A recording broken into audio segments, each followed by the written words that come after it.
Oke, jadi sebentar lagi Prof. Jadi apa yang harus dilakukan Prof? Ini kan mengkhawatirkan sudah bisa dibaca. TNI dan Islam, terutama NU, harus minta ini dicabut. TNI harus mengatakan ini dicabut. Saya mengharapkan Presiden telah melanggar konstitusi, harus dilakukan impeachment oleh DPR. Kalau DPR tidak bisa melakukan impeachment, maka sungguhnya saya minta TNI mengatakan membubarkan DPR. DPR dinyatakan bukan lagi wakil rakyat. Itu aja. Kurang apa lagi? Saya udah keras begini, jangan. Ya, terima kasih. Jangan dipanas-panasin lagi. Masih kurang. Ya, ada udah keras. Masih anget ini, belum keras.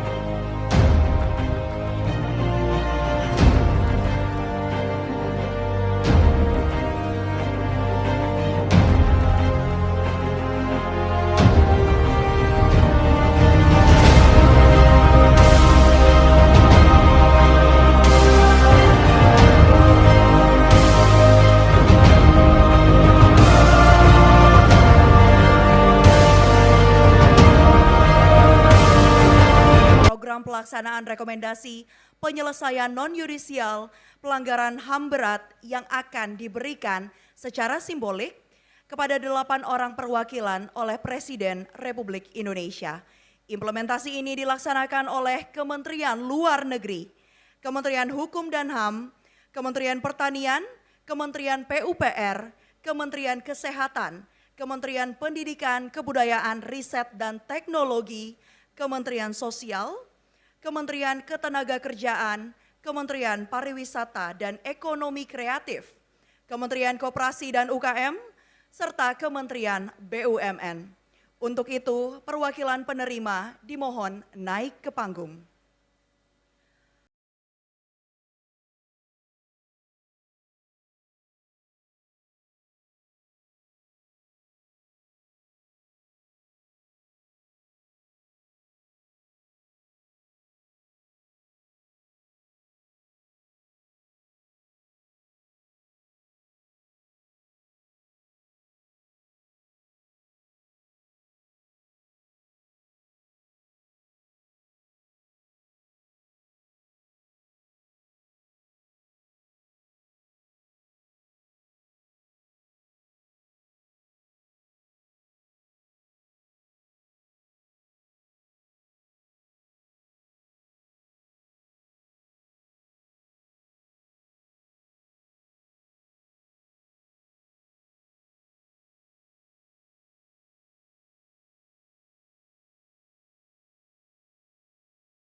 Sambutan Presiden Republik Indonesia dilanjutkan dengan pernyataan peluncuran program pelaksanaan rekomendasi penyelesaian non-yudisial pelanggaran HAM berat di Indonesia.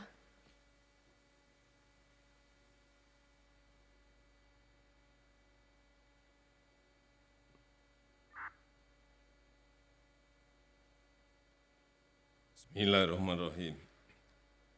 Assalamualaikum warahmatullahi wabarakatuh. Selamat siang, salam sejahtera bagi kita semuanya. Yang saya hormati Menko Polhukam beserta seluruh Menteri Kabinet Indonesia Maju, beserta seluruh Ketua dan Kepala Lembaga, Panglima TNI, Kapolri, Gubernur Aceh, beserta seluruh Forkompinda Aceh, Bupati dan Wali Kota yang hadir dari PD Aceh Utara, Aceh Selatan, Bapak Ibu hadirin dan undangan yang hadir secara fisik maupun virtual, khususnya para korban dan atau ahli waris korban yang saya hormati. Pada hari ini kita berkumpul secara langsung maupun virtual di Kabupaten Pidi, Provinsi Aceh, ini untuk memulihkan luka bangsa akibat pelanggaran HAM berat masa lalu yang meninggalkan beban yang berat bagi para korban dan keluarga korban. Karena itu, luka ini harus segera dipulihkan agar kita mampu bergerak maju. Dan pada awal bulan Januari yang lalu, saya telah memutuskan bahwa pemerintah menempuh penyelesaian non-yudisial yang fokus pada pemulihan hak-hak korban tanpa menegasikan mekanisme yudisial. Dan hari ini kita bersyukur, alhamdulillah, bisa mulai direalisasikan pemulihan hak-hak korban pelanggaran HAM yang berat di 12 peristiwa, yang sekaligus menandai komitmen bersama untuk melakukan upaya-upaya pencegahan agar hal serupa tidak akan pernah terulang kembali di masa-masa yang akan datang. Saya mendapatkan laporan dari Bapak Menko Polhukam bahwa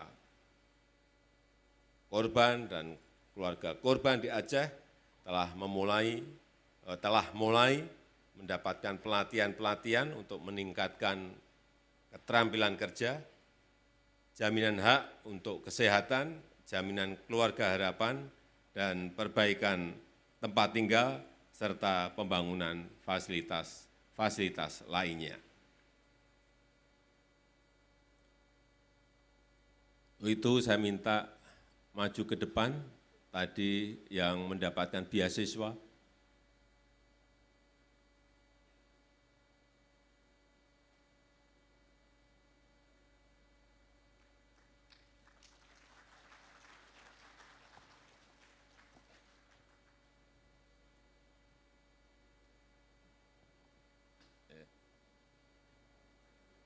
dekat-dekat sini, nggak usah takut. Ya, dikenalkan nama. Perkenalkan, nama saya Akbar Maulana. Akbar Maulana, panggilannya Maulana atau Akbar? Akbar, Panggilannya Akbar. Akbar sekarang kelas berapa? kelas 2 SMK. Kelas 2 SMA. SMK, 2 SMK, kelas Iya, Pak. 2 SMK. Di PD? di Nisam. Di? Utara, Pak. Oh, di Nisam Aceh Utara. Oh, di Nisam Aceh Utara. Bisa menceritakan sedikit mengenai peristiwa yang ada? Entah dari cerita orang tua atau cerita dari tetangga. Cerita tentang peristiwa Simpang KKA ya. Iya, cerita mengenai peristiwa di Simpang KKA. Oh, ini peristiwanya yang simpang KKA. Ya, silakan. Dikit aja apa yang Akbar tahu. Ya waktu itu ayah saya lagi pulang sekolah, Ayah baru pulang sekolah. baru masa sekolah, masih muda, Oh, masih muda, masih sekolah. Terus, kelas berapa itu? kelas nggak tahu. Enggak tahu. Terus, pulang sekolah. Ya, SMA, SMK, atau masih SMA. SMA, pulang sekolah. Terus, Ada rame-rame di depan itu masuk simpang. Itu ada masuk rame-rame KKA. di Di pintu KKA. masuk simpang KKA. Ya, Pergi ya saya ke situ. pergi Ayah Akbar ngapain pergi ke sana? Kan rame-rame ikut. Rame-rame ikut gitu aja. Penasaran Ya, apa? penasaran gitu. Terus, ini yang cerita seperti ini siapa yang memberitahu? Bapak. Bapak. Oke, terus Ya ditembak ya.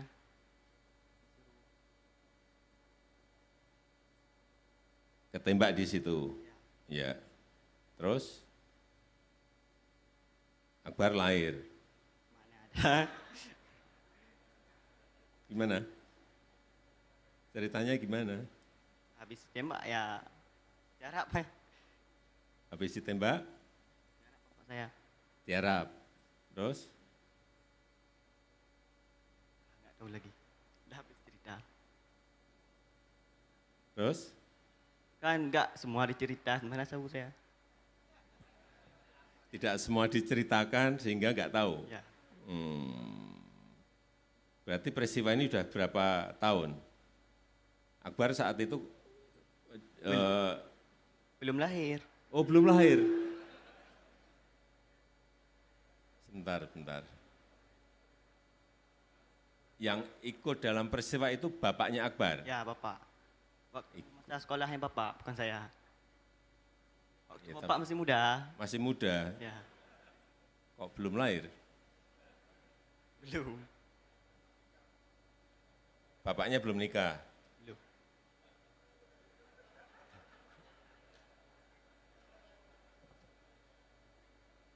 Oke.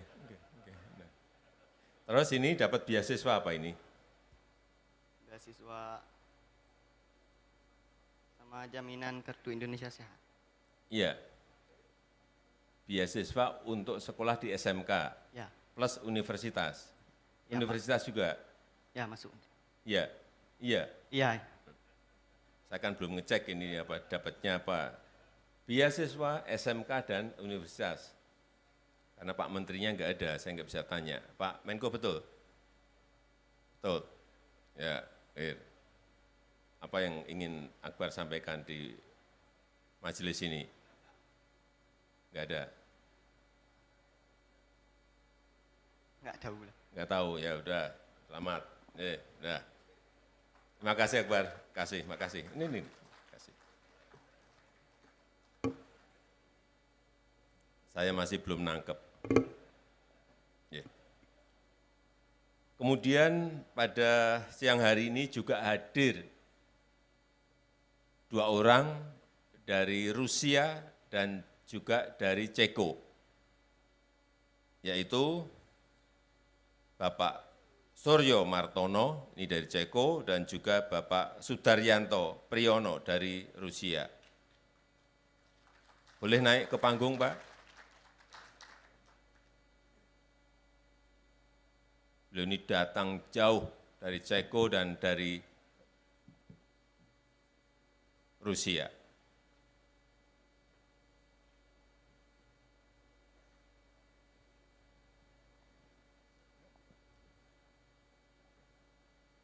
Yang saya tangkap, saya belum berbicara dengan beliau-beliau ini banyak, baru ketemu di sini. Yang saya tangkap saat itu ada beasiswa untuk para mahasiswa, betul Pak? Ya, betul. Iya.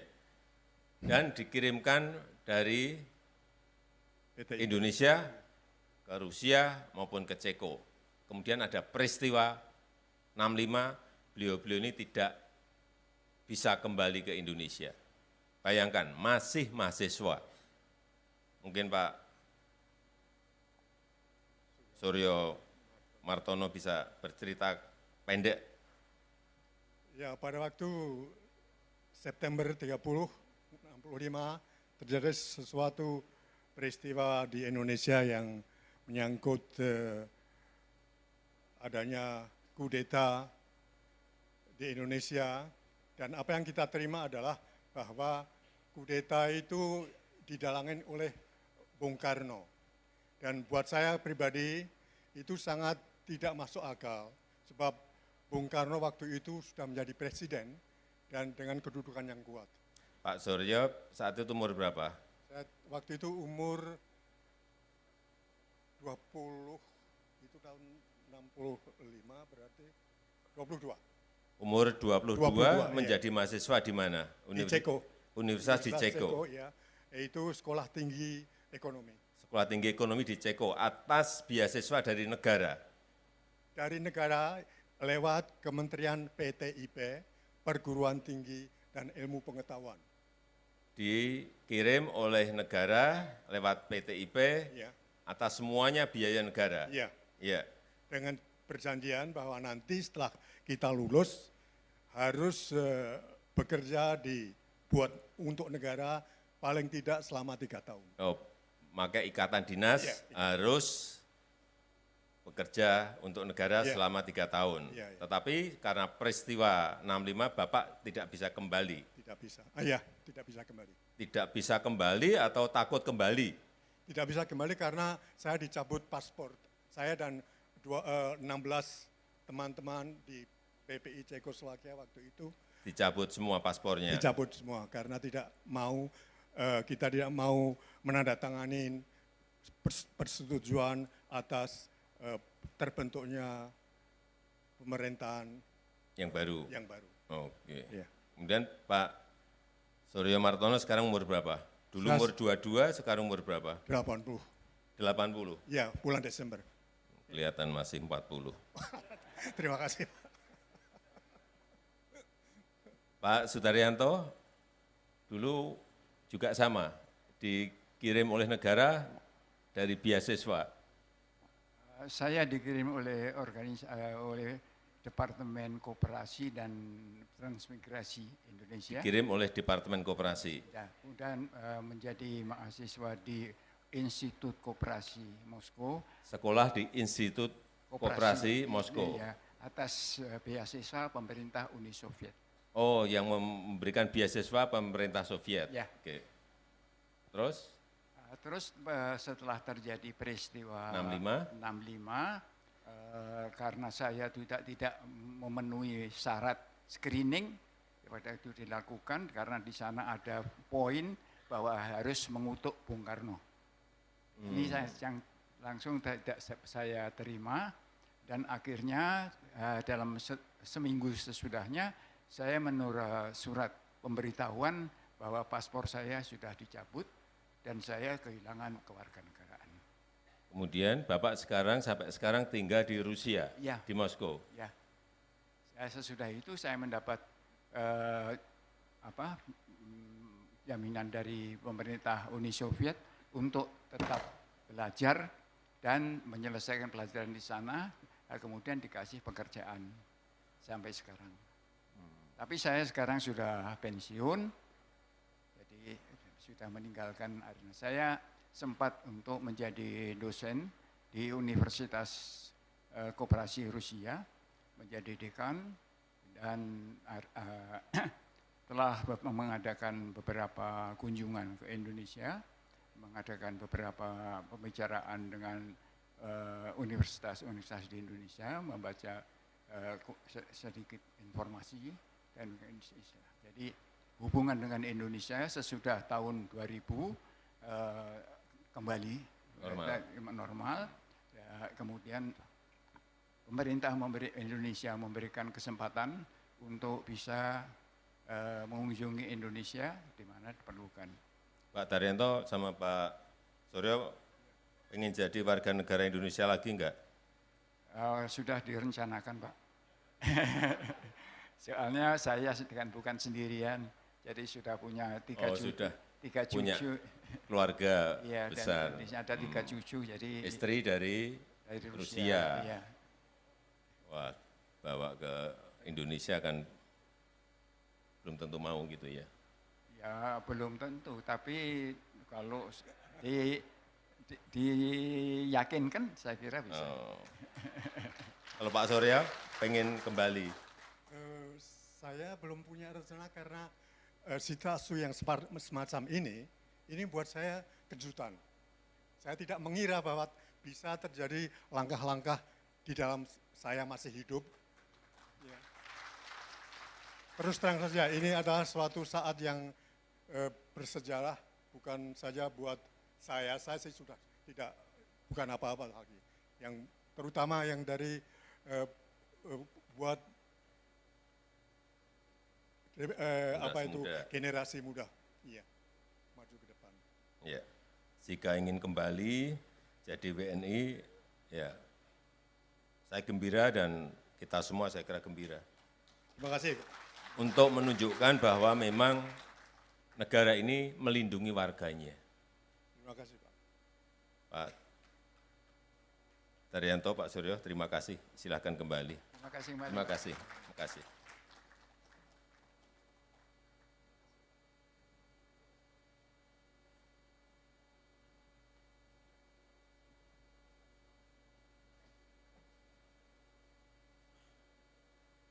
Ya, negara kita Indonesia memang negara besar, jadi ada peristiwa yang mengikuti juga. Kadang-kadang peristiwanya baik, tetapi juga ada yang tidak baik. Dan saya kira normal di negara-negara lain juga pasti memiliki sejarah-sejarah seperti itu. Oleh sebab itu, sekali lagi, pemerintah memiliki niat yang tulus atas rekomendasi dari BPHAM untuk menyelesaikan pelanggaran hak asasi manusia berat di negara kita Indonesia. Dan kepada para korban atau ahli waris korban, saya mengucapkan terima kasih atas kebesaran hati Bapak, Ibu, dan saudara-saudara sekalian untuk menerima proses ini setelah melalui penantian yang sangat panjang. Saya yakin tidak ada proses yang sia-sia. Semoga awal dari proses yang baik ini menjadi pembuka jalan bagi upaya-upaya untuk menyembuhkan luka-luka yang ada. Awal bagi terbangunnya kehidupan yang adil, damai, dan sejahtera di atas pondasi perlindungan dan penghormatan pada hak-hak asasi manusia dan kemanusiaan. Saya rasa itu yang ingin saya sampaikan, dan dengan mengucap Bismillahirrahmanirrahim pada siang hari ini, secara resmi saya luncurkan program pelaksanaan rekomendasi penyelesaian non-yudisial pelanggaran hak-hak asasi manusia HAM berat di Indonesia. Terima kasih. Wassalamualaikum warahmatullahi wabarakatuh.